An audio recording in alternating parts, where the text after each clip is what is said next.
Welcome to Flashback, a recap of stories that made headlines during the week. Let's begin with Monday. And in Kaduna State, where the presidential candidate of the APC, Bola Ahmed Tinubu, rolled out security, power, and economic plans for Nigeria. While addressing leaders of the northern region at the Arewa Joint Committee interactive session, Arewa Tinubu said if elected into office as president in 2023, his administration will give top priority to state police and ensure that more will be done in the fight against banditry, terrorism, as well as other violent crimes. It's the turn of Bola Tinubu, presidential candidate of the APC, to address the Arewa Joint Committee on his plans for the North and Nigeria if elected president. He arrives Arewa House in Kaduna State in the company of at least 9 northern governors and other northern elites. Outside, the mammoth crowd of supporters have come to catch a glimpse of Bola Tinubu. First, he clears the air on his speech at Card Invest, which has been taken out of context. My aspiration to lead the country is a testimonial for my strong belief in the unity and indivisibility of Nigeria as a country. In tackling insecurity, Bola Tinubu plans to reinforce security institutions with the best technological equipments. He also says more trained personnel will be injected to strengthen the armed forces. On his economic plans, he promises strategic investments which will see the nation fully explore and exploit available natural resources. Under my leadership, the Nigerian military will receive much needed injection of training personnel to strengthen the heroic effort of the troops. And we will reinforce them. He also hopes to accelerate the construction of pipelines, which will see Nigerian gas compete with that of Russia in Europe. He says Mambila hydropower project will be completed, and his administration will explore and construct other sources of power. Northern Nigeria leads the chart when it comes to out-of-school children. He says this is unacceptable. He hopes to tackle this by sustaining the current administration's initiative of providing alternative access to education and vocation. The crowd is thrilled by Tinubu's plans. And Governor Nasir El-Rufai, who speaks on behalf of northern governors, declares their support for Arewa Tinubu. With the collective support of all of us, with the directed wisdom of our elders, with the energy of our youths, and the compassion of our women in northern Nigeria, we will make Nigeria great again. Earlier, Bola Tinubu visited the burial ground of Sir Ahmadu Bello, the first premier of the North. He was also taken on a tour to his house, where everything has been preserved for more than 6 decades. On Tuesday, Chairman of the Independent National Electoral Commission, Mahmoud Yakubu, said there are no plans to discard the use of the bimodal voter accreditation system as alleged. Professor Yakubu said the BVAS technology is sacrosanct and will be used massively in conducting the 2023 elections. This training by the Independent National Electoral Commission is focused on the use of technology in the conduct of transparent elections. The general elections are barely 4 months ahead, and the electoral umpire INEC is stepping up efforts for the exercise. The chairman of the commission says technological devices will be deployed to improve the conduct. Most Nigerians are more familiar with the bimodal voter accreditation system, the BVAS, which doubles as accreditation device as well as the upload of polling unit level result sheets on election day on or to the INEC result viewing portal, the IREV, in real time. These innovations have increased transparency and public confidence in the electoral process. They are also part of the legal requirements for conducting elections in Nigeria. Having credible elections is on the front burner. This training is significant, and as it represents a huge opportunity for the Commission to enhance transparency and the credibility of elections through deployment of technology on a large scale for the conduct of the 2023 general elections. using the Electoral Act 2022. The participants are expected to domesticate the training as part of a greater effort in improving how elections are conducted in the country. And still on Tuesday, President Buhari warned ministers, permanent secretaries, and heads of government agencies not to abandon the business of governance for electioneering. The president issued the directive at the closing ceremony of the 2022 Ministerial Performance Review Retreat, which preceded his signing of Executive Order 012 on improving performance management, coordination and implementation of presidential priorities. And the president says participants at the retreat should focus on the commencement of campaigns towards the 2023 election, the business of governance also being at par with what the APC party is prioritizing. With the commencement of the electioneering campaign towards the 2023 general elections, the business of governance must continue to receive the needed attention during this period. Consequently, all ministers, permanent secretaries, and heads of agencies must remain focused in discharge of their duties, as any infraction will be viewed very seriously. Our collective goal is to map out a transition plan for the incoming administration to ensure proper documentation of all the policies, programs, and projects.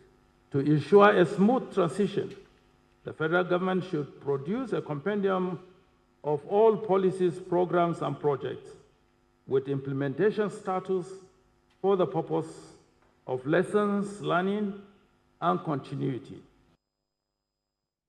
And on Wednesday, the federal government approved 470 billion naira special fund in the 2023 budget for university revitalization and upward adjustment of lecturer salaries. According to the Minister of Finance, Zainab Ahmed, the sum was specially provided in the 2.05 trillion naira allocated to education. She said out of the 470 billion naira, the sum of 300 billion naira is for university revitalization and 170 billion naira for upward adjustments of the university lecturer salaries. The finance minister said the draft 2023 budget was prepared on the background of international challenges such as the Russia-Ukraine war and COVID-19 pandemic. And same Wednesday, the federal government said it has commenced response measures to mitigate the distress caused by flood disasters in some parts of the country. Minister of Works and Housing, Babatunde Fashola, disclosed this at the inaugural series of the presentation of the PMB administration scorecard from 2015 to date in Abuja. With just a few months left to the end of the Buhari administration, the federal government is out again to talk about its successes and showcase its achievements. The inaugural series of the presentation of the Buhari administration scorecard begins with the successes achieved in the area of critical infrastructure and development. The Minister of Works and Housing begins his presentation with an explanation of government's response to the flood situation currently ravaging many parts of the country. He says the government is already taking stock of the level of damage caused and awaits a final report from its field controllers to determine the next line of action. In the last 2 weeks, all our controllers in the 36 states have been mandated to go out, measure, assess, document, evaluate costs of replacement, rehabilitation where necessary. The minister goes on to reel out the successes achieved so far in the area of infrastructure and also reveals the level of work reached on ongoing projects. These are sections of the Abuja-Kaduna-Kanu highway. This is a 375-kilometer highway. It is the largest project this government is currently undertaking in costs. It is about 700+ billion naira. The Minister of Information and Culture says this series is not only an avenue to prove to Nigerians that the government has truly performed, but also to silence those who have tried every means possible to downplay the achievements of the Buhari administration.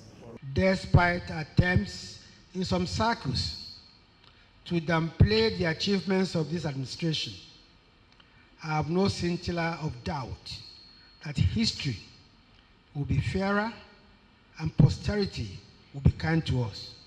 The government is convinced that it has implemented high-impact projects that will leave a lasting legacy in the sands of time and also meet the yearnings and aspirations of Nigerians across the length and breadth of the country.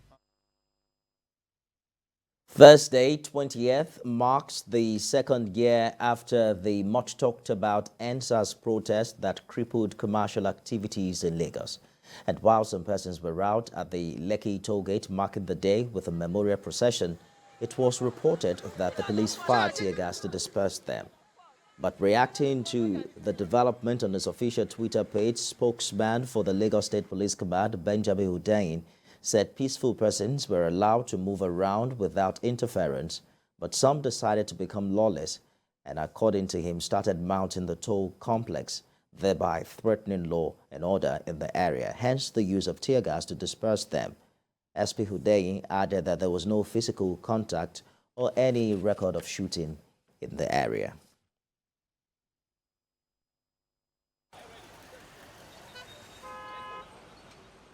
These are protesters in their vehicles, blaring horns in solidarity with the agitation that characterized the EndSARS protest 2 years ago. And police personnel are stationed at strategic points to ensure peace as the people began to gather and move in procession.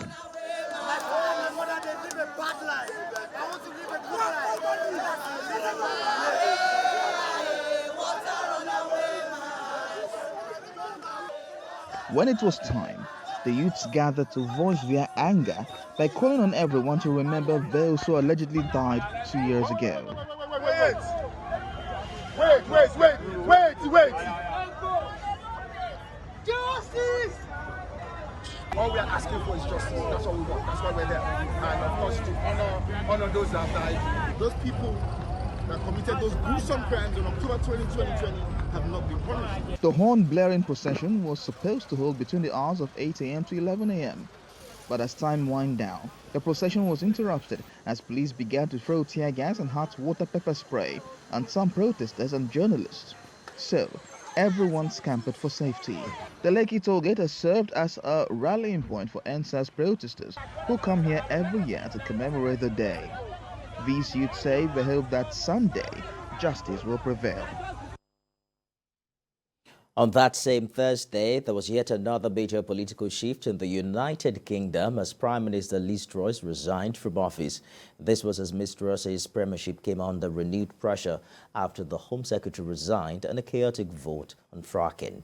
While she read a resignation notice outside Downing Street, the embattled Prime Minister said she had told King Charles she was resigning as leader of the Conservative Party. Ahead Liz Truss's statement, the official lectern was wheeled outside number 10, with the country waiting in anticipation for the Prime Minister to make her statement. She said the country had been held back for too long and she was elected by her party with a mandate to change this, a task she was unable to deliver on. I recognise, though, given the situation, I cannot deliver the mandate on which I was elected by the Conservative Party. There was muted response on the market after Liz Truss announced she was resigning as Prime Minister. The pound rose initially in the immediate aftermath of the statement before settling back at around $1.12. Liz Truss's resignation comes after she met with 1922 Committee Chairman Sir Graham Brady today.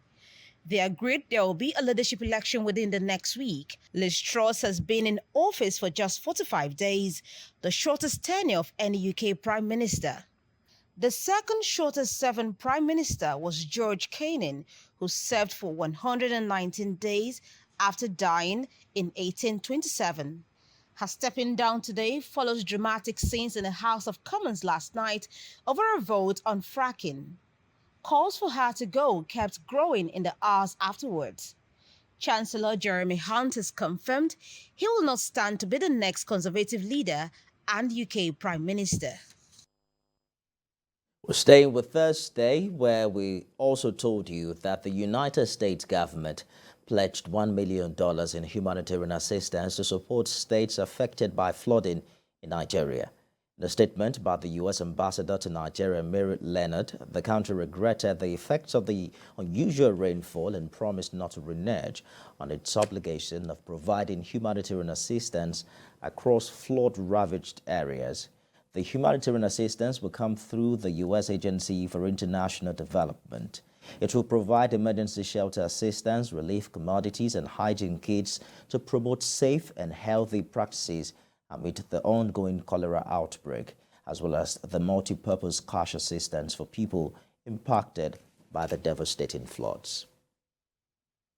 And on Friday, presidential candidate of the APC, Arewa Joint Committee, unveiled his 80-page manifesto and policy document. The former Lagos State governor said if elected as president, he will prioritize national security, economy, agriculture, power, oil and gas, transportation and education.